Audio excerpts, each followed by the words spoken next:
자, 그러면 이제 신고 의무자에 대한 사항을 보겠습니다.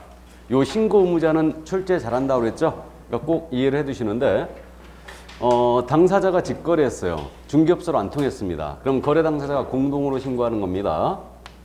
당사자 중 일방인데 국가 등이 있었어요. 그럼 국가 등이 신고할 의무가 있고요. 타방한테는 신고 의무가 없습니다. 그럼 국가 등이라 하면 누굴 얘기냐면 당연히 일방이 국가였다든가 지방자치단체, 시도나 시군구가 있었다든가 공공기관이 있었다. 한국토익택공사, 한국전력공사, 수자원공사, 원자력공사 이런 데들. 그래서 공공기관이 있다면 이때는 공공기관이 일단 신고 의무가 있고요. 또 지방공사가 있었어요. 그래서 이제 SH공사가 있었다. 그러면 이때는 당연히 지방공사가 신고할 의무가 있죠. 그래서 이 부분 엄청 잘 묻습니다. 쌍방 직거래인데 당사자 일방이 국이나 지자체, 공공기관이 있다면 그들이 신고할 의무가 있고 타방에게는 신고 의무가 없습니다. 이렇게 돼 있고. 자, 이번엔 이제 개업공사가 거래계약서를 작성 교부했대요. 그러면 개공이 거래계약서를 작성 교부했다면 이때는 중개거래를 얘기하는데 중개거래의 경우는 개업공사에게 신고 의무가 있습니다. 이때는 당사자에게 아예 신고 의무 자체가 없어요. 그러다 보니까 개업공사가 부동산 거래계약 신고서 썼잖아요. 그럼 중개거래예요. 그래서 이 신고서에다가 개공만 서명 또는 날인을 해요. 당사자는 아예 서명 또는 날인 자체도 안 합니다. 개공만이 신고서에 서명 또는 날인하여 이제 제출을 하는 거죠. 이렇게. 그래서 이제 이 점 이해해 두시고, 만약에 공동 중개를 했잖아요. 그럼 관여개공이 공동으로 신고를 해줘야 됩니다. 일단. 그래서 이제 이 정도.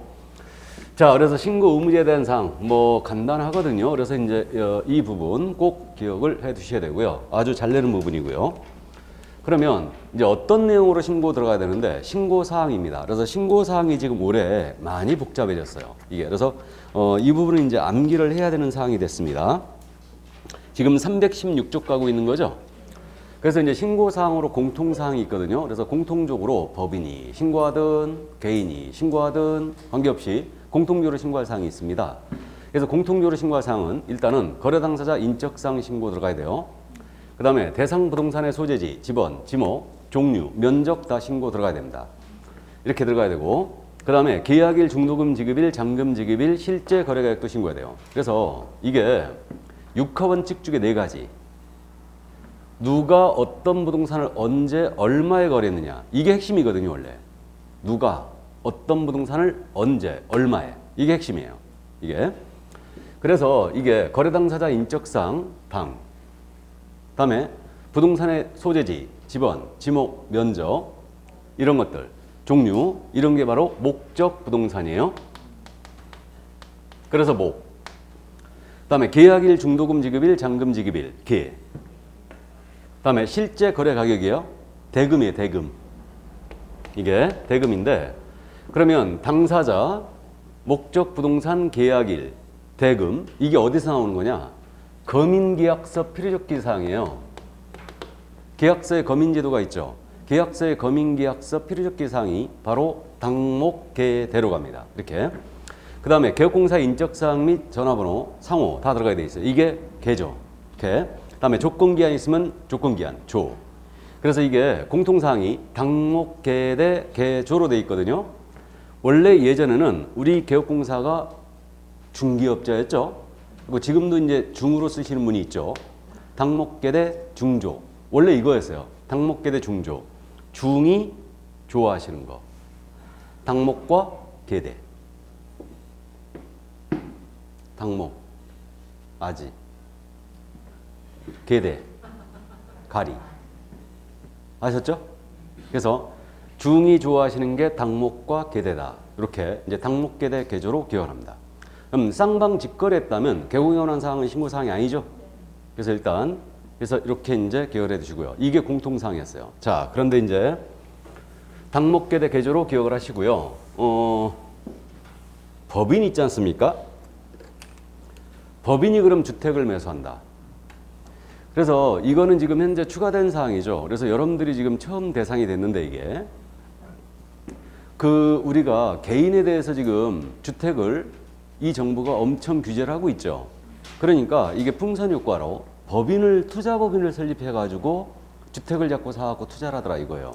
그리고 가격 상승을 초래하고 투기를 하니까 법인에 대해서는 별도로 신고를 받겠다 이거죠. 그래가지고 법인이 주택을 매수하지 않습니까? 그래서 이건 중개법인을 얘기하는 게 아니에요. 일반 법인을 얘기하는데 일반 법인이 주택을 매수한다. 물건은 주택이 하나입니다. 그럼 주택을 매수할 때는 당목계대 개조 외에 뭐가 더 들어와야 되냐면 이 법인의 등기 현황 들어와야 돼요. 그럼 법인 등기상 증명서가 있겠죠. 그래서 그런 이제 등기상 증명서에 들어가 있는 법인 등기 현황 들어와야 되고 이 법인과 거래한 상대방 있지 않습니까? 이 상대방이 그 법인의 임원인지 아니면 또 임원과 친족 관계가 있는지 여부를 신고하게 돼 있어요. 왜 그랬냐면요. 보세요. 실제 거래가가 10억인데 예를 들어서 매도인 갑으로부터 이 법인이 주택을 매수하는 거예요. 매수하는데 이자가 이 법인의 임원이야. 그럼 어떻게 되냐면요. 시세가 10억인데 15억에 써도 할 말 없죠. 둘이 짜고 치는 거예요. 이런 식으로 가격을 올리더라 이거예요. 그래가지고 그 상대방이 법인의 임원인지 그 임원과 관계가 있는지를 신고하게 해놓은 거예요. 나아가서 법인은요 주택을 취득하지 않습니까? 그럼 그 주택 취득 자금 있죠. 조달 계획. 그다음에 그 지급 방식 현금으로 지급했는지 이거 계좌 이체했는지. 그래서 조달 계획과 이 주택을 어떻게 이용할 건지 그 이용 계획을 전부 다 이거를 신고하라고 그랬죠. 이게. 그래서 법인은 주택을 사지 않습니까? 법인이 막 주택을 투기를 해야 되니까 결국은 법인의 등기 현황과 그 상대방의 임원과 관계가 있는지 나아가서 주택 취득자금 조달 계획과 그 주택을 어떻게 이용할 건지 이용 계획을 모두 신고하도록 해놓은 거예요 지금 이거. 그리고 나아가서 투기과열지구내 주택 있잖아요. 그럼 우리는 지금 현재 투기과열지구에 살고 있죠. 그죠? 투기과열지구내 주택을 매수한다. 이때는 자금 조달의 증명서류까지 다 첨부해야 돼요. 그럼 자금 조달의 증명서류가 뭐냐 하면 예를 들어서 이 법인이 다른 부동산을 팔아가지고 자금을 조달했다. 그럼 그 매매계약서 들어와야 됩니다. 그 사본 들어와야 돼요. 주식을 팔아가지고 자금을 조달했다. 그러면 이때는 그 주식판 매매계약서 들어와야 됩니다. 대출을 받았다. 그러면 금융거래 확인서 들어와야 되죠. 다 들어와야 되고. 근데 금고에 넣는 건 어떡하나? 금고 사진 찍을 수는 없죠. 그래서 이제 그때는 그 자금 조달의 증명서류 현금 박치기를 했다면 이때는 그 소득금액 증명원이라든가 사업자라면 소득금액 증명원, 근로자라면 근로소득 원천 영수증 그걸 첨부해야 돼요. 그래서 이런 식으로 투기과열지구에서는 무조건 자금 조달의 증명서류 들어와야 됩니다. 아셨죠? 자, 그래서 이제 이 점 이해되시고. 자, 그럼 법인이 아닌 자예요. 그럼 법인 외의자가 신고를 한다. 그러면 이때는 개인이란 얘기인데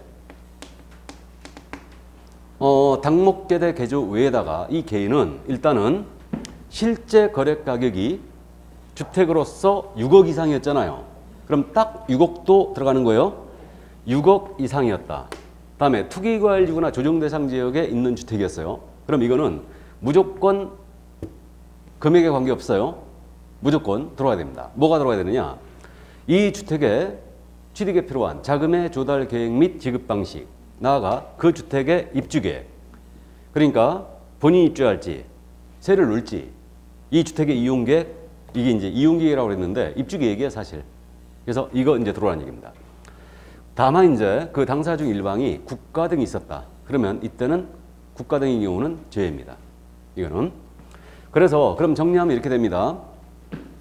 법인은 금액에 관계없이 주택을 산다면 자금 조달 계획과 이용 계획 들어와야 되죠. 법인은. 그다음에 투기과열지구나 조정대상 지역이에요. 이거는 금액에 관계없이요. 주택을 산다면 무조건 자금 조달 입주 계획 들어와야 돼요. 맞죠? 이렇게 되고. 그럼 비규제 지역이었다. 투기과열지구나 조정대상 지역이 아니었어요. 여기 있는 주택을 예를 들어서 전남 목포시에 있는 주택을 내가 산다. 그럼 이때는 자금 조달 입주 계획 신고 들어가야 되죠. 얼마 이상이었을 때만? 6억 이상이었을 때만. 이해되시죠? 자, 그래서 이제 그렇게 정리합니다. 그래서 요게 바로 이제 부동산 거래 신고할 때 자금 조달 계획, 입주 계획이 문제가 되는데 다시 한번 정리해 볼까 이거를. 그래서 별도로 이제 정리 한번 해 봤는데 말씀을 드렸지만 자금 조달 계획 및 입주 계획이 이제 신고할 의무가 발생되는 경우는 어떤 경우냐? 자, 물건의 종류는 무엇뿐이다? 주택뿐이에요. 그럼 상가를 10억에 샀다 하더라도 자금 조달 계획을 첨부할 일이 없어요. 주택만 대상입니다. 그럼 주택이라 하면 단독주택이 있고 공동주택이 있죠. 이때 공동주택 중에 공간과 기숙사는 제외입니다. 당연히 이거는. 그래서 이거는 뭐 공동주택이라 하더라도 여기서 이제 이거 자금 조달 계획을 신고할 일이 없죠. 그래서 자금 조달 계획을 신고하는 것은 무조건 주택에 한한다. 단독이든 공동이든 따지지 않는다. 그리고 법인이 주택을 취득하잖아요. 그럼 법인은 금액에 관계없이 무조건 자금조달 입주 계획 들어와야 돼요. 맞죠?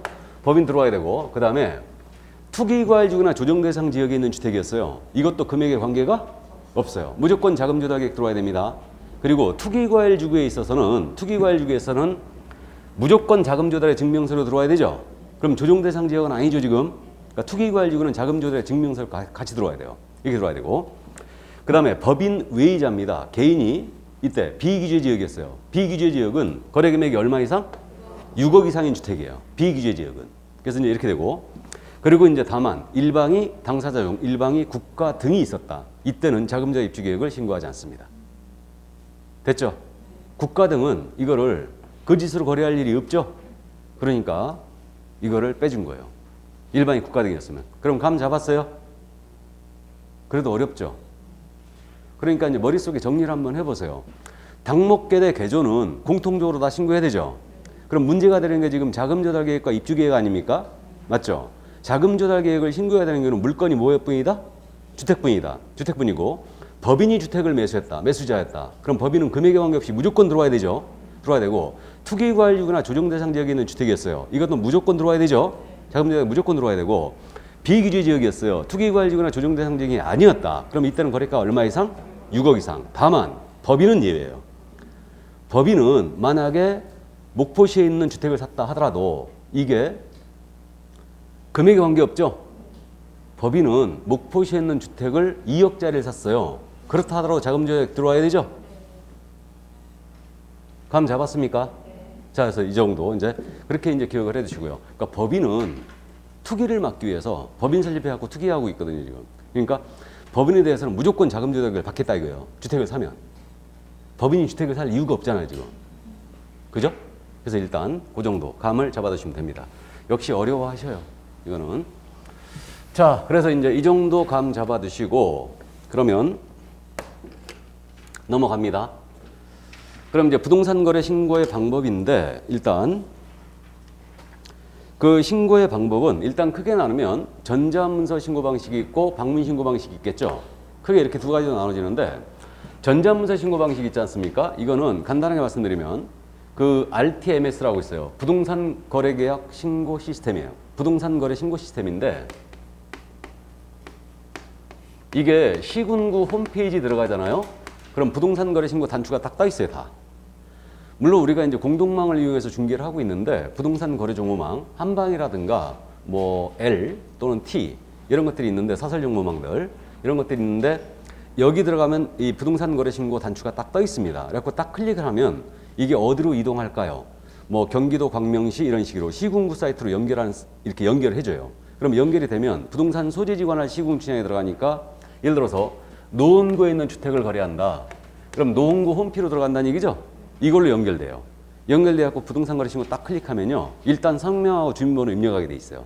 그다음에 요즘은 공인인증서를 폐지했죠. 그래갖고 공인인증서 폐지하고 공동인증서라고 그러죠. 이제 공동인증서. 공인인증서 뭐하러 폐지해? 그냥 쓰지. 그러려면 이게. 그래갖고 뭐 브라우저 보안도 가능한데, 어쨌든 공동인증서 이거 입력을 하라고 그래요. 그러니까 부동산 거래 신고 전자문서로 한다. 인증서 무조건 있어야 되죠. 무조건 있어야 됩니다.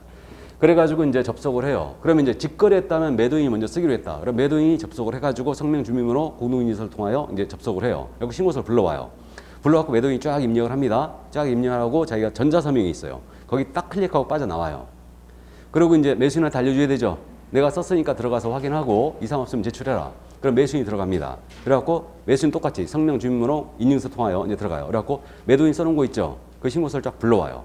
불러와가지고 내용 다 확인했더니 이상 없어. 그래갖고 전자서명 딱 클릭해갖고 제출하면은 노원구로 내지는 거예요. 이게 바로 전자문서 신고예요. 그러면 개공이 중개거래였다. 중개거래는 그럼 개공만이 하면 되죠. 그럼 개공이 역시 공동인증서 써가지고 성명, 주민번호 입력하고 딱 하고 개공해갖고 이 개공해갖고 그 신고서를 불러와요. 불러와가지고 입력 다 하고 제출, 전자서명 딱 클릭하면 이제 제출이 되는 겁니다. 노응으로. 이게 전자신고예요. 이게. 그럼 이제 전자신고 문제 없습니다. 그래서 이제 이렇게 되고요. 그 다음에 이제 방문신고는 출두를 하여 낸다는 얘기죠. 그러면 이때 공동으로 신고서에 직거래했다면 공동으로 서명 또는 날인이에요. 그러면 당사자 직거래인 경우는 공동으로 신고하여야 한다. 이 얘기는 이 신고서에다가 서명 또는 날인을 공동으로 하라는 얘기죠. 이 얘기입니다. 그래서 공동으로 해줘야 되고, 그럼 공동으로 신고해야 한다면 맞았어요. 근데 신고서를 공동으로 제출해야 한다 하면 틀렸어요. 이거는. 그러면 당사자는 신고서에다 공동으로 서명 또는 날인을 하고 제출은 1인이 해도 된다는 얘기죠. 물론 매도 매수가 둘 다 시간이 남아서 아주 미치겠다. 그러면 둘이 노원구에 출두하여 같이 내도 되겠죠? 손잡고 가서. 근데 당사자 중 1인이 제출하면 됩니다. 이게 이렇게 되고요. 이때 그러면 매수인이 갖다 내기로 했다. 그럼 매수인은 노원구에 출두해가지고 내가 매수인이다. 그러면서 자기 신분증 내 보여야 되죠. 내 보이고 신고서를 내면 돼요. 이때 낼 때 신고서만 덜렁 냅니다. 어떤 서류도 필요 없어요. 그러니까 필요하면 지들이 요구해요. 다만 만약에 매수자가 주택 매수자가 법인이었어요. 법인은 서류 내야 됩니다. 법인은 이 신고서에다가 뭐가 첨부돼야 되냐면 법인의 경우는 추가될 서류가 법인 주택거래계약 신고서가 있어요. 법인 주택거래계약 신고서 들어와야 되고, 법인은 주택을 매수한다면 반드시 법인은 이거 자금조달계획서 들어와야 된다 그랬죠. 자금조달계획 및 입주계획이 있어요. 이거 서식이 있습니다. 이거 첨부돼야 돼요. 만약에 투기과열주기였죠. 투기과열주기였다면 자금조달의 증빙서류까지 들어와야 되죠. 감 잡혀요? 근데 법인이 아니고 개인이었다. 개인이라면 이때는 신고서만 일단 내는 거죠. 이해되세요? 그렇게 됩니다. 다만 투기과열주기였어요. 자금조달의 증빙서류 들어와야 되죠. 이게 그리고 이제 여기 그 자금조달계획서 다 들어와야 됩니다. 투기과열주기나 조정대상 지역은. 그래서 이제 이 정도 감 잡아두시고요. 그러면 이제 중개거래였어요. 중개거래였다면 개공만이 신고서를 써가지고 이제 개공이 신고서를 제출하면 됩니다. 그래서 이제 이렇게 제출하면 돼요. 자, 근데 이렇게 공동으로 신고 들어가거나 개공이 신고해줘야 되는데 공동 중개를 했거나 당사자 직거래했는데 일방이 신고를 거부해버렸습니다. 그럼 다른 일방이 단독 신고할 수 있겠죠. 그럼 단독 신고한 자는 단독 신고 사유서 내야 돼요. 그럼 계약사본 첨부해야 돼요. 이때는 전자신고를 안 받아줘요. 이때는 왜 그러냐면 단독 신고하는 사유사 담당 공무원이 확인하게 돼 있거든요. 왜 단독 신고하십니까? 저기가 다운 안 써준다고 거절하니까 삐져가지고 지금 같이 안 들어왔다. 그죠? 물어보거든. 그러니까 단독 신고 거부자, 이거 단독 신고할 때 신고 거부자는요 500만 원 이하 과태료거든요. 신고 안 한 거와 똑같아요. 그렇기 때문에 이때는 전자신고를 안 받아줍니다. 그리고 이때는 계약사본을 첨부하게 돼 있어요. 이때는 이렇게 돼 있고요. 자, 그 다음 이제 그러면 매수인이 직거래했는데 매수인이 갖다 내기로 했는데 매수인이 갑자기 바쁜 일이 생겼다. 그러면 다른 사람 시킬 수 있겠죠. 이게 제출대행이에요. 그래서 신고서를 대신 내는 겁니다. 이게 제출대행인데, 그러니까 대리와 약간 개념이 틀리죠. 그러면 제출대행을 방문신고 시에는 허용을 하는데 전자문서로 신고할 때는 이거 제출대행을 허용하겠어요, 안 하겠어요? 안 하죠. 컴퓨터로 하기 때문에 전자문서로 신고하는데 컴퓨터 앞에 본인이 아니라 대행자가 아닌지 알 수가 없죠. 그러니까 이때는 제출대행이 허용 안 돼요. 그러면 방문 신고할 때는 제출대행이 전반적으로 다 허용된다고 이해하세요? 그러면 만약에 일방이 신고 거부하는 바람에 다른 일방이 단독 신고하는 거예요. 이거 제출대행 되겠어요, 안 되겠어요? 당연히 됩니다. 제출대행은 일반적으로 다 돼요.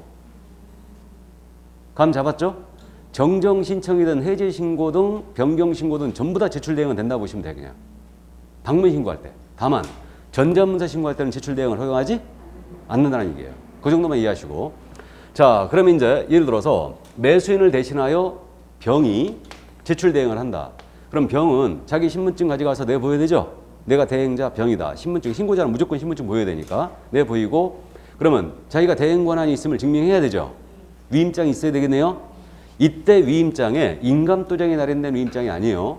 인감도장이 날인된 위임장이 아닙니다. 왜? 인감증명법을 폐지할 것을 예고했거든.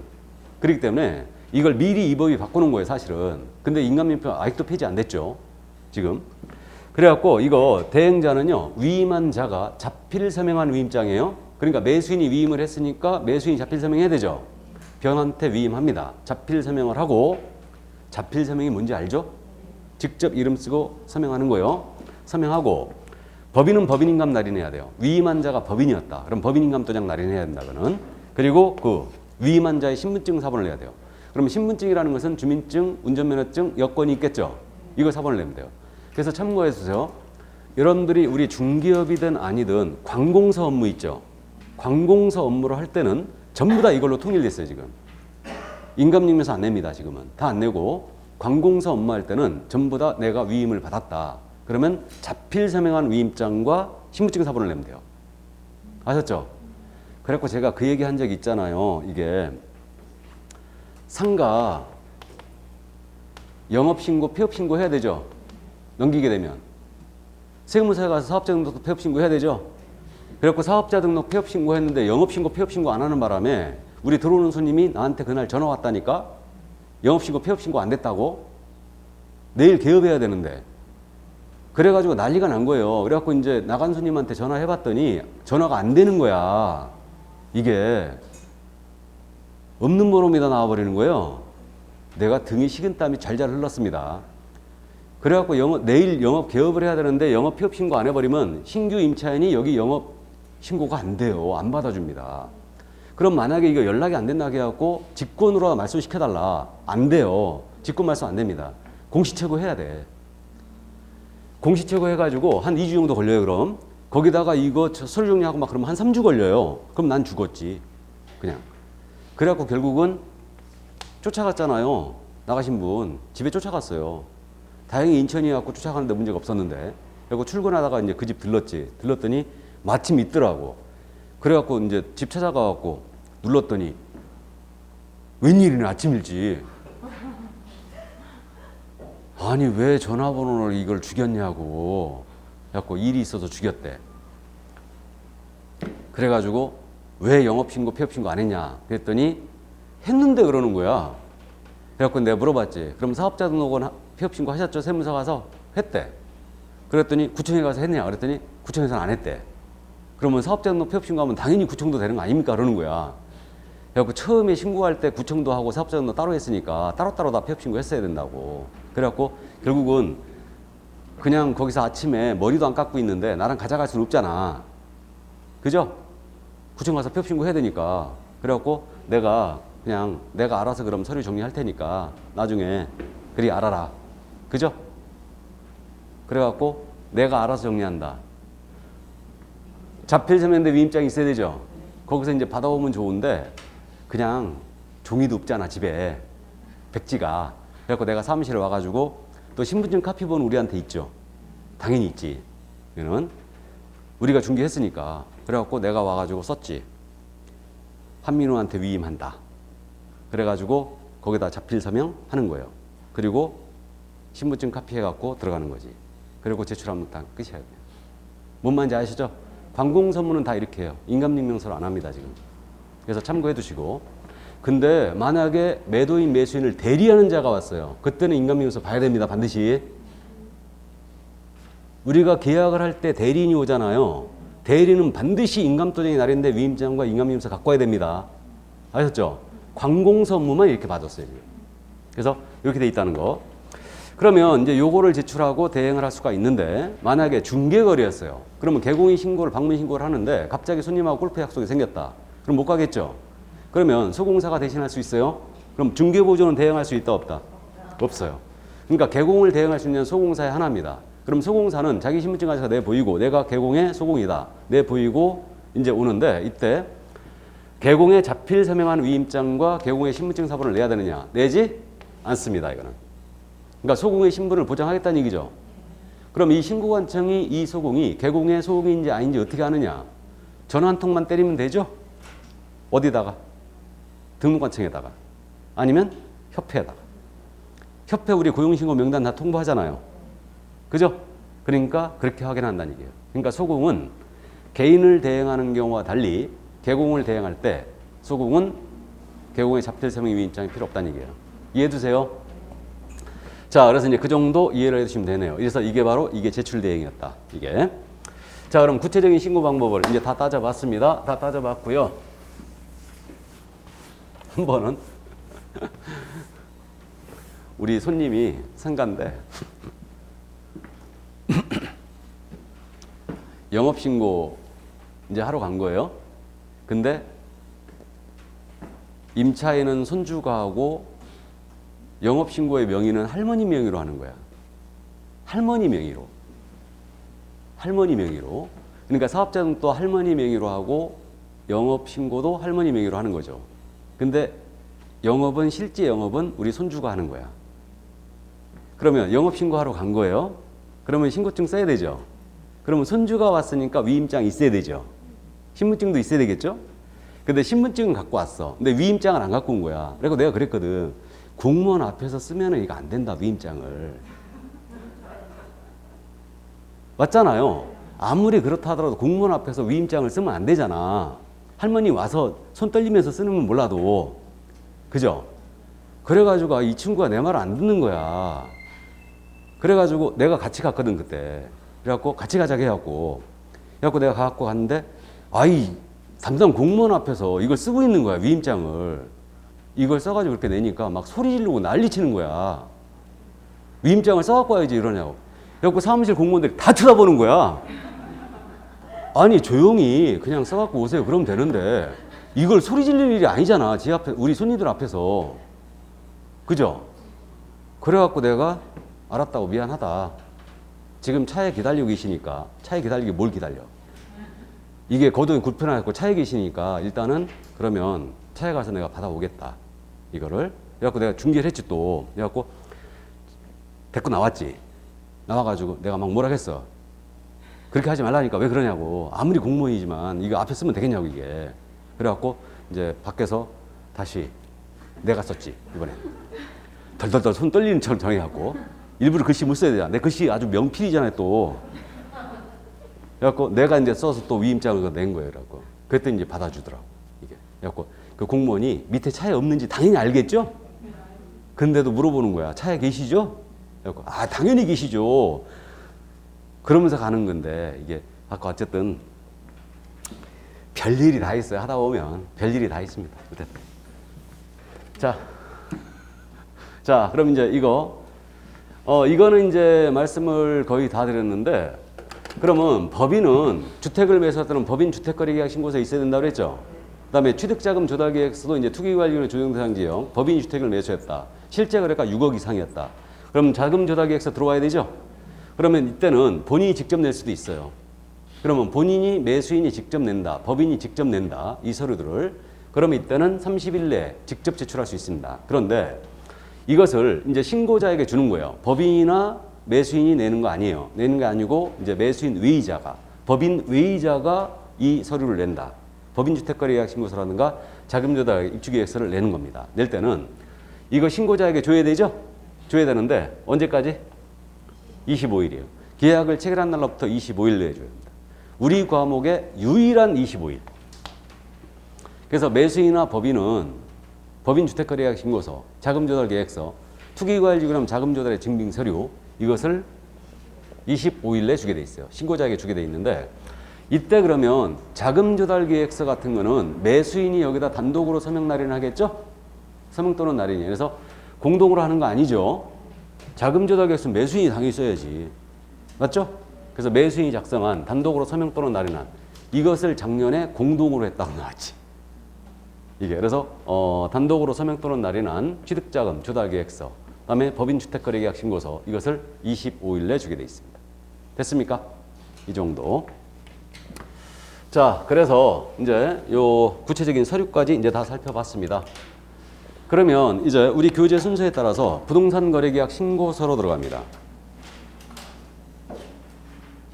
거기 문제 하나 가만히 있어봐. 문제 하나 보고 할까요? 322쪽 문제 있죠. 자, 그런 322쪽 문제 잠깐 한번 풀어보죠. 틀린 것은 그랬는데 1번입니다. 지방자치단체가 개업공사의 중개 없이 토지를 매수하는 경우에 부동산 거래계약 신고서에 단독으로 서명 또는 날인하여 신고한청에 제출해야 한다. 지방자치단체라고 했죠. 그럼 이자가 신고하는 거 맞습니까? 예. 2번 질문.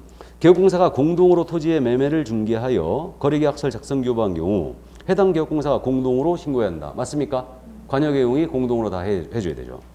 3번 매수인은 신고인이 거래 신고를 하고 신고필증을 발급받은 때 부동산 등기 특별주치법에 의한 검인을 받은 것으로 본다. 이건 아직 안 했는데 신고필증이 발급이 되면 계약서의 검인을 받은 것으로 간주합니다. 맞고요. 4번 공공주택 특별법에 따른 공급계약에 의하여 부동산을 공급받는 자로 선정된 지. 이게 분양권이죠. 이 매매하는 계약은 부동산 거래 신고 대상이 아니다. OX. X죠. 5번 질문. 매매 계약의 조건이나 기한이 있는 조건 기한도 신고해야 한다. 맞죠? 당목계대 개조. 조건 기한. 신고해야 되죠. 자, 그럼 신고서 작성 요령 넘어갑니다. 그래서 신고 작성 요령은 지금 현재 교재 324쪽에 3쪽에 부동산 거래 신고서가 있죠. 자, 이건 바로 칠판 보시죠, 그냥. 부동산 거래 계약 신고서거든요. 이거 신고서 작성 요령 꼭 물어봅니다. 자, 그래서 꼭 이해를 해 두시는데 매도인, 매수인, 개업공사를 아니에요. 그러면 매도인란 성명, 주민번호, 국적 다 쓰고요. 주소 쓰고 만약에 매도인이 여러 명이었다. 거래 지분 다 표시하게 돼 있습니다. 그리고 전화번호, 휴대전화번호 다 씁니다. 문제 없어요. 매수인란 성명, 주민번호, 국적 다 씁니다. 주소 쓰고 그 다음에 전화번호, 휴대전화번호 다 씁니다. 거래 지분 비율도 다 표시해요. 이때 주의할 점은 자금 조달 계획과 입주 계획란이 있죠. 이 부분은 제출 직접 하는지 매수인 의의자가 별도로 매수인이 별도로 제출하는지 그 다음에 이거 해당 없는지 이걸 체크하라는 얘기예요. 그럼 우리 자금 조달 계획과 입주 계획을 언제 낸다고 그랬냐면 법인이 주택을 매수하거나 투기관리구나 조정대상 지역에 있는 주택이거나 나아가 비규제 지역은 6억 이상의 주택이죠. 이때는 이걸 해야 돼요. 그러니까 이거 제출 같이 하는 건지 이 신고서 같이 내는 건지 매수인이 별도로 내는 건지 이걸 체크하라는 얘기예요. 감 잡았어요? 이게 작성 요령이 잘못되어 있어요 지금. 그렇기 때문에 일단 참고해 두시고 이게 개정이 안 됐어요 현재. 그러나 이제 개정해 주는 게 맞고요. 그 다음에 외국인은 부동산 매수용도 기재하게 돼 있어요. 동그라미. 거기 외국인 부동산 매수용도란 부분에 동그라미 쳐놓으세요. 어디 하는지 찾았죠? 매수인란에 외국인 매수용도라고 있죠? 그 부분 동그라미 쳐놓으라고요. 그 다음에 거기 국적란이 있죠. 국적. 매수인란에 국적. 그것도 동그라미 쳐놓으세요. 외국인은요. 부동산 매수하잖아요. 그러면 반드시 매수용도 기재해야 돼요. 이게 아파트 주거용지, 단독주택 주거용지로 매수하는지 그 밖에 어떤 용도로 구입하는지 외국인은 매수용도를 반드시 기재하고 국적 있죠. 국적도 반드시 표시하게 돼 있어. 외국인은. 이해하셨죠? 이거 잘 물어봅니다. 기억해 두셔야 돼요. 외국인은 매수용도를 반드시 기재한다. 꼭 기재해야 되고 국적도 표시해야 돼요. 그 다음에 이제 중개거래였다면 개업공사의 성명, 전화번호, 주민번호, 휴대전화번호 전부 다 기재하게 되어 있습니다. 문제 없어요. 이거는. 자, 그러면 이제 4번으로 내려갑니다. 물건, 거래상 물건의 종류란인데 4번에 토지, 건축물, 토지 및 건축물 표시하게 되어 있어요. 근데 지금 건축물 옆에 가로 열어져 있죠. 가로 열어져 있는데 이 건축물 옆에 가로는 뭘 쓰냐면요. 이 부분은 용도별 건축물의 종류를 기재합니다. 건축물의 종류. 그러니까 이게 건축법 시행령 별표율에 표시된 단독주택인지 공동주택 중에 아파트인지 그다음에 오피스텔인지 상가인지 물건의 종류를 건축물에 기재하게 돼 있고 토지 및 건축물 옆에도 이거 물건의 종류를 기재하게 돼 있어요. 그래서 이제 건축물의 종류를 기재해 줘야 되고요. 그 다음에 5번 단으로 내려가면 공급계약과 전매계약이 있죠. 공급계약, 전매계약은 공급계약은 뭔지 알죠? 8개 법에 따른 공급계약이었다면 여기다 체크하는 거고 전매계약은 분양권이나 입주권 전매계약이 있다면 이제 체크하는 건데 이때 분양권인지 입주권인지 표시하게 돼 있고요. 그 다음에 이게 준공전인지 준공후인지 이걸 다 해줘야 되고 임대주택 분양전환이었다면 이걸 체크하게 돼 있죠. 임대주택 분양전환이 뭔지 알죠? 우리 그 민간 임대주택이라는 특별법에 의해서 임대주택들 임대 의무 기간이 있죠? 5년, 10년 뭐 이런 식으로 있는데 임대 의무 기간이 끝나고 이걸 분양전환 시키지 않습니까? 그걸 내가 매수한다. 그러면 임대주택 분양전환에 표시하는 거죠. 자, 그래서 이렇게 돼 있고요. 그 다음에 이제 6번 단으로 가서 소재지, 면적, 지목을 다 기재합니다. 그래서 이제 소재지는 만약에 공동주택이 있다면 동호수까지 모두 정확하게 기재해 줘야 되고 그 다음에 지목, 토지대장상의 지목, 토지의 면적, 토지대장상의 면적을 기재하고요. 그 다음에 토지 거래 지분도 다 표시합니다. 그 다음에 대지권의 비율은 등기상 증명서에 나오죠. 그러니까 등기상 증명상의 대지권의 비율을 표시하고 건축물의 면적을 꼭 기억했는데 건축물의 면적란은 만약에 이게 집합건물이었죠. 집합건물이었다면 전용 면적만 기재합니다. 근데 그 밖에 건축물 있죠. 이건 연면적을 기재합니다. 아주 잘 물어봐요 이것도. 집합건축물은 면적 기재할 때 뭐만 기재한다고요? 전용 면적만. 이게. 자, 그 다음 이제 거래지분 다 표시하게 돼 있어요. 근데 7번 난에 또 계약 대상 면적이 나오죠. 그죠? 7번 난 계약 대상 면적이 나오는데 여기도 토지 면적과 건축물의 면적을 적게 돼 있잖아요, 지금. 그러면 6번 난 면적하고 7번 난 면적이 뭔 차이냐? 이건 실제 거래 면적, 7번 난은 실제 거래 면적을 계산해 적습니다. 실제 거래 면적을 계산해 적대 건축물의 면적 적을 땐 역시 집합 건물은 전용 면적만 적습니다. 나머지 건축물은 연면적을 적어요. 그럼 7번 난, 계약 대상 면적 난. 자, 이거 이제 말씀드릴 때가 됐죠. 참고. 실무가 해갖고 이제 건축물 면적 쓸 때 6번에 면적이 있고 7번에도 면적이 있는데 이게 뭔 얘기냐면 예를 들어서 이게 아파트예요. 아파트 단지인데 내가 101동 3303호를 중개를 하고 있습니다. 그럼 부동산 거래계약 신고서를 쓰는 거예요. 이걸 매매를 중개하고 있어요. 이 대지의 면적은 10,000제곱미터였어요. 그 다음에 이 3303호의 전용 면적은 85제곱미터였습니다. 일단 이렇게 됐고요. 대지권의 비율을 봤더니 대지권의 비율이 이 3303호가 10,000분의 42였다고 가정해보죠. 일단 그러면 6번 난 적는 거예요. 그럼 6번 나는 소재지에는 3303호로 적어야 되죠. 그 다음에 지목, 대지 적어야 되죠. 그 다음에 토지 면적 적어야 되죠. 자, 토지 면적 몇을 적어야 된다. 10,000을 그대로 적는다. 여기는 10,000을 적어요. 10,000을 그대로 적고 그 다음에 건축물 면적 적어야 되죠. 그러면 이거 3303호가 전용 면적이 몇이라고요? 85 적어야 되죠. 85 적습니다. 그리고 계약 대상 면적이죠. 토지 면적을 적는데 이때는 실제 거래 면적을 계산해 적으라 이랬어요. 그럼 이게 뭔 얘기냐? 그러죠? 대지권의 비율이 10,000분의 42였죠. 이 대지가 몇이었어요? 10,000. 곱하기 10,000 하면 42네요. 감 잡혀요? 이거 실무가셔갖고 이걸 못 쓰면 안 됩니다. 그러니까 6번 난 면적은 전체 면적을 적는 거고 7번 난 면적은 실제 이 3303호 갖고 있는 대지권의 비율 계산해서 적습니다. 아셨죠? 그 다음에 여기 건축물의 면적은 역시 몇 적어야 돼요? 85제곱미터를 그대로 적습니다. 이해하셨죠? 자, 그래서 이 얘기고 그 다음 이제 물건별 거래가격 8번 낭이 들어왔는데 물건별 거래가격은 여러 개의 물건을 같이 거래했잖아요. 그러면 각각의 물건별 거래금액을 적습니다. 이렇게 됐고 그 다음에 공급계약 전매였다. 공급계약이나 전매였다면 분양가격 표시해야 돼요. 그 다음에 발코니 확장비 등 선택비용 이게 옵션비죠. 시스템 에어컨비, 발코니 확장비 뭐 2,000만 원 하면 다 적고요. 그 다음에 추가 지불액이 뭐냐? 이게 프리미엄이에요. 추가 지불액이 뭐라고요? 프리미엄. 그러면 마이너스 P였다. 마피였다면 마이너스 얼마 들어가겠죠? 이런 아주 그런 사태가 안 벌어지겠죠. 그래서 어쨌든 대부분 이제 추가 지불액 뭐 플러스 프리미엄이죠. 요즘은. 마피는 거의 보기 힘들고요. 지방 쪽으로 내려가지 않는 이상은. 자, 이렇게 돼 있는데 그럼 여기서 이제 분양가격하고 발코니 확장비, 시스템 에어컨비, 그 다음에 추가 지불액 다 적는데 주의할 점이 있어요. 공급계약하고 전매계약 있죠. 여기서는 금액을 적을 때 부가가치세 있죠. 부가가치세가 건물부는 부가세가 있어요. 부가가치세가 있다면 부가세를 포함하여 적습니다. 공급계약하고 전매계약은 부가세가 있다면 부가세를 포함하여 적는다. 그 밖의 거래는 전부 다 제외금액을 적어요. 다시 공급계약하고 전매계약, 분양권 입주권의 전매계약은 부가세를 포함한다, 제외한다? 포함금액을 적는다. 왜 그러냐면요. 분양 받아보신 분은 아셔요. 계약서 자세히 보셨는지 모르겠는데 건물부는 계약서 부가세가 있어요. 건물부는. 그러니까 예를 들어서 내가 아파트 분양을 32평형을 예를 들어서 6억에 분양을 받았다. 그럼 이 6억에 대한 금액 있죠. 자세히 들여다보면 여기 토지가액 얼마, 건물가액 얼마, 부가세 얼마 이렇게 돼 있어요. 그리고 토탈 합 6. 그럼 토지가액 예를 들어서 6억이라면 4, 6, 24, 뭐 2억 5천 잡고 그 다음에 건물가가 예를 들어서 이제 계산이 잘 안 되네. 부가세 10%인데 4억 잡고 4억 4천? 4천? 안 맞네. 5억 9천이라고 그러죠. 그럼 딱 맞죠?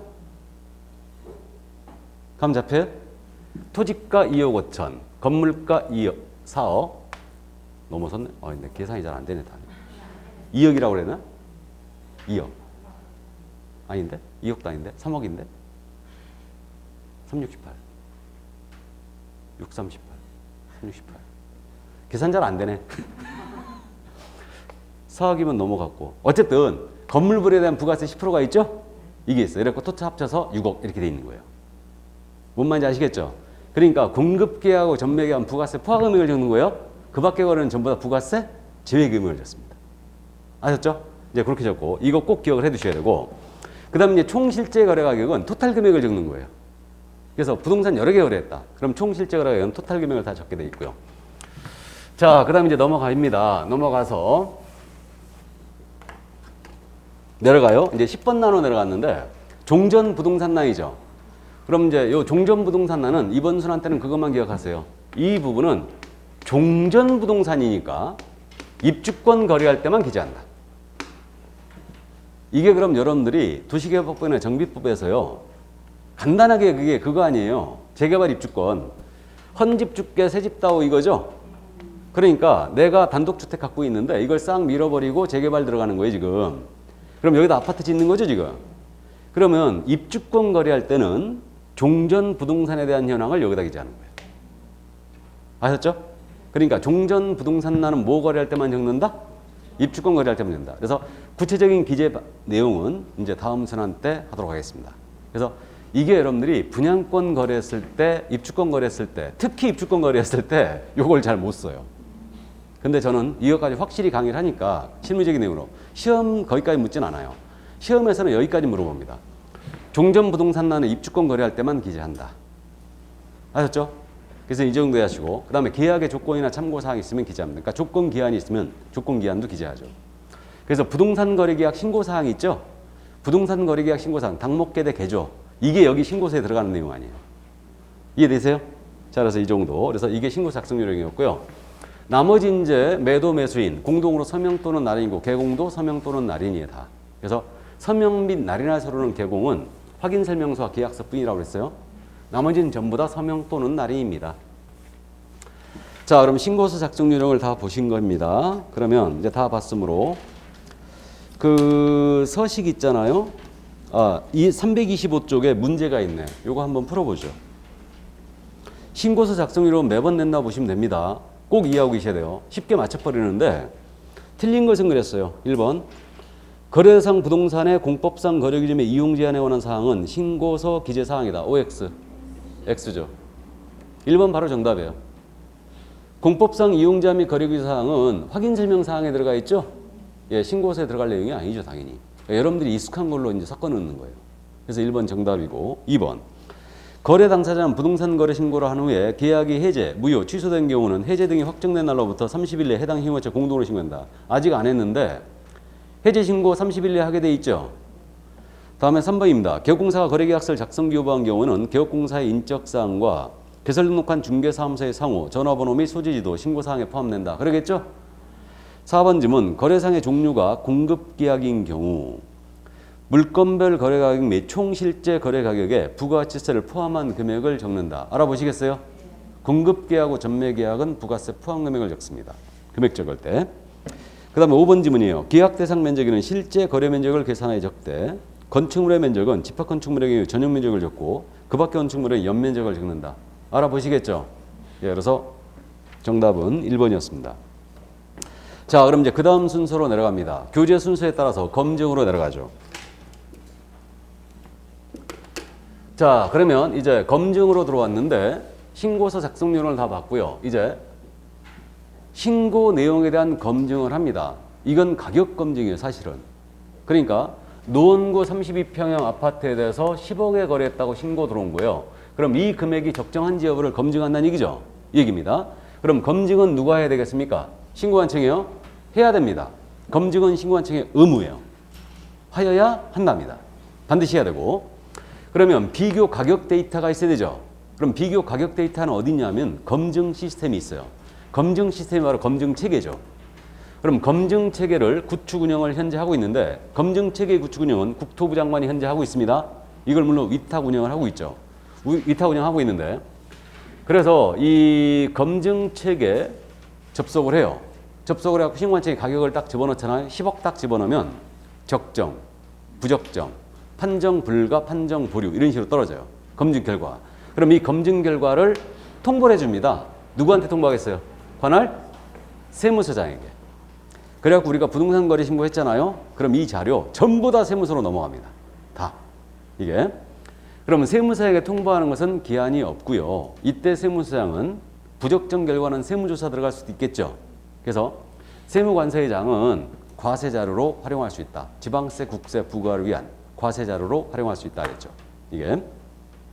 자, 그래서 이제 검증 이렇게 이제 했습니다. 그리고 이제 신고필증을 발급을 하는 걸로 나오네요. 그럼 신고필증 발급. 326쪽이죠. 이제 신고 내용 확인한 다음에 신고필증을 지체 없이 발급합니다.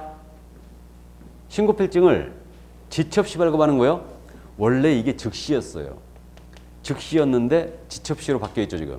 물론 즉시와 지체 없이는 신경 쓸 필요가 없다고 그랬어요. 근데 즉시가 더 빠르다고 그랬죠? 지체 없이보다.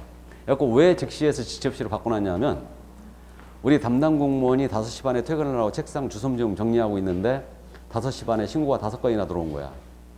짜증나죠? 그럼 즉시 처리할 때는 바로 해야 되죠? 그러니까 짜증나니까 바꾼 거예요. 농담 아니고 진짜예요, 이거. 그래서 바꿨어요, 진짜로. 이게. 지체 없이는 되는 대로 빨리. 그래갖고 지체 없이로 지금 처리 기한이 되어 있는 거는요. 우리가 4시 이후에 들어가잖아요. 그럼 다음날 처리해도 할 말 없어요. 근데 요즘 전자문서로 거의 다 하기 때문에 전자문서로 하지 않습니까? 그럼 신고필증 빨리 나올 때는 5분 만에도 바로 나와버려요. 바로 나옵니다. 이게. 그래서 신고필증 지체 없이 발급한다. 그럼 신고필증이 발급되면 계약서의 검인을 받은 것으로 본다. 이것도 고맙게도 엄청 잘 물어봐요. 그럼 계약서의 검인 제도는 나중에 다시 공부하는데 부동산에 대한 소유권 이전 등기 하지 않습니까? 그럼 투기와 탈세를 방지하기 위해서 계약서 원본에다가 이전 등기 신청할 때는 검인하고 시군구청장한테 가서 도장 하나 받아와야 돼요. 이게 계약서의 검인 제도인데 부동산 거래계약 신고필증을 받으면 이 검인을 받은 것으로 보겠다. 이 얘기입니다. 됐죠? 여기까지. 자, 그래서 이제 신고필증이 발급이 됐습니다. 그럼 서식 잠깐 보면서 가죠. 327쪽에 그 법인 주택거래계약 신고서가 있죠. 그럼 법인이 주택을 매수할 때는 이 주택거래계약 신고서 써야 돼요. 이렇게 돼 있고요. 그 다음 한 장을 넘기면 취득자금 조달 및 입주계획서가 있죠. 그래서 이게 투기과열지구나 조정대상 지역이었다. 그 다음에 비규제 지역은 실제 거래가가 6억 이상이었잖아요. 그럼 취득자금 조달계획서 들어와야 되죠. 법인이 주택을 매수한다. 무조건 자금 조달계획서 또 들어와야 되죠, 이거. 그러니까 법인은 주택을 매수하면요. 그 앞장에 있는 그 법인 주택거래계약 신고서하고 이거 자금 조달 계획서 있죠. 이게 세트로 들어와야 돼. 법인은 무조건 세트로 들어와야 됩니다. 그다음에 신고필증 서식이 있죠. 다음이 그래서 이렇게 돼 있고. 자, 그럼 이제 넘어갑니다. 해제 신고 330조. 그럼 신고한 계약이 해제가 되거나 무효가 되거나 취소가 됐습니다. 그럼 원래 이거 해제 신고 할 수 있다 했거든요. 안 해도 됐었는데 요즘 이게 허위 신고를 너무 많이 하는 거예요. 실제 거래가 10억인데 15억에 거래했다고 신고해버리는 거야. 그래갖고 해제 신고를 반드시 이게 허위 신고를 막기 위해서 해제 신고를 하는 걸로 바꿨습니다. 그래가지고 해제 등이 확정이 됐다. 그럼 확정된 날로부터 며칠 내 해제 신고하라? 30일에 이것도 똑같이. 그래서 똑같이 부동산 거래 신고도 해제가 되면 해제 신고를 해줘야 되는데 자, 의무자 일단 주의를 하는데 뭐 주의할 것까지는 없는데 당사자 직거래했다가 만약에 계약이 해제됐다. 그럼 당사자가 해제 신고 반드시 해야 됩니다.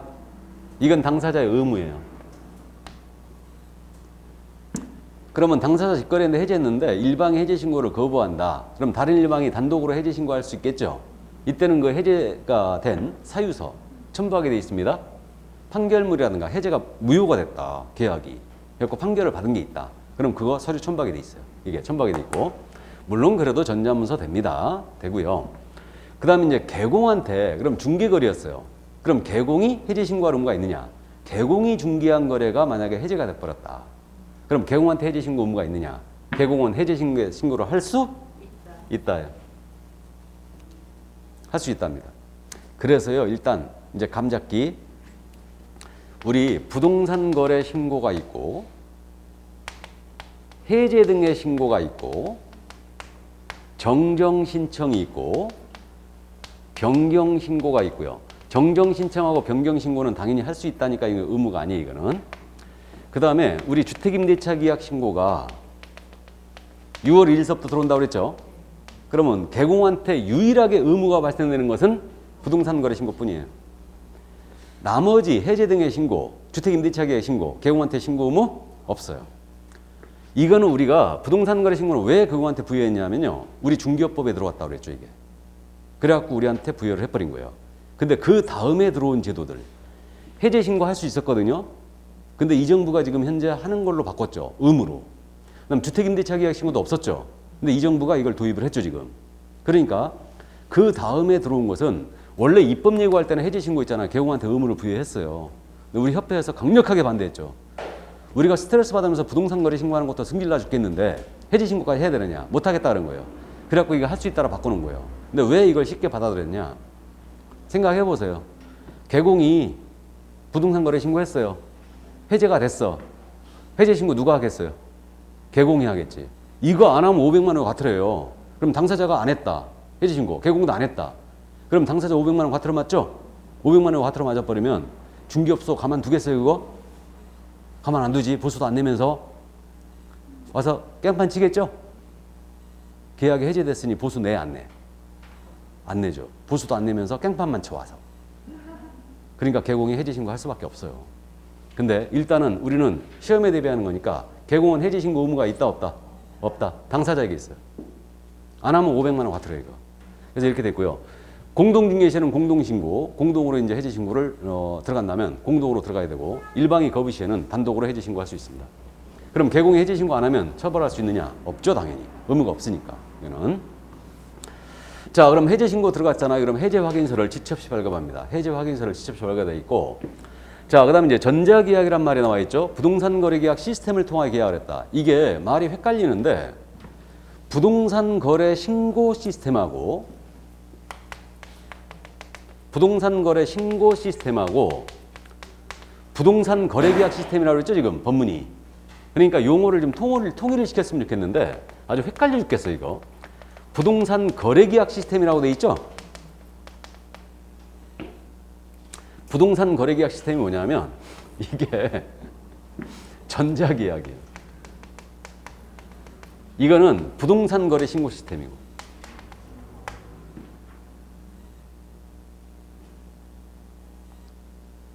됐습니까? 부동산 거래 계약 시스템이다. 이걸 또 뒤에서 뭐라고 했는지 아십니까? 부동산 정보 체계라고 했어요, 또. 이거를 통칭하여 그냥 부동산 정보 체계. 그러니까 이 부동산 거래 신고법이 용어가 말이에요. 이게 제일 헷갈려요. 그래서 어쨌든 그냥 헷갈릴 필요 없이 부동산 거래 계약 시스템을 통하여 계약을 했다. 시스템을 통하여 부동산 거래 계약했다. 그러면 해제 등의 신고도 시스템을 통하여 할 수 있죠? 맞죠? 그때는 이제 해제 등이 이루어진 때 부동산 거래 해제 등의 신고서를 제출한 것으로 봅니다. 그래서 전자계약 정리하면 이렇게 돼요. 전자계약을 했지 않습니까? 전자계약을 하면 계약이 체결된 때에 부동산 거래 신고한 것으로 간주해요. 전자계약을 했어요. 지금 전자계약 자격 실무제로 활용 안 한다고 그랬는데 당사자가 전자계약을 하기로 했다. 그러면 개공이 전자계약서 써주는 거죠. 그러면 이제 계약이 체결된 때 부동산 거래 신고한 것으로 간주가 됩니다. 마찬가지로 전자계약을 했는데 이 계약이 해지가 됐다. 그러면 전자계약상에서 시스템상에서 계약 해지하겠죠. 그러면 해제가 이루어진 때 이 해제 신고서를 제출한 것으로 봅니다. 이해되세요? 그래서 이 정도 감만 잡아두시면 됩니다. 자, 그래서 이제 해제까지 다 봤어요. 그럼 이제 조사가 나올 것 같은데, 금지행위가 먼저 나오나 또? 자, 그럼 이제 금지행위가 지금 등장했습니다. 331쪽에. 그럼 이 금지행위에 대한 부분은 일단은 제재를 위주로 감을 잡으면 돼요. 제재를 위주로 감을 잡으면 되는데, 그럼 맑은 정신을 잠깐 쉬었다 와서 제재 잡을까요? 예, 잠깐 쉬었다 하겠습니다.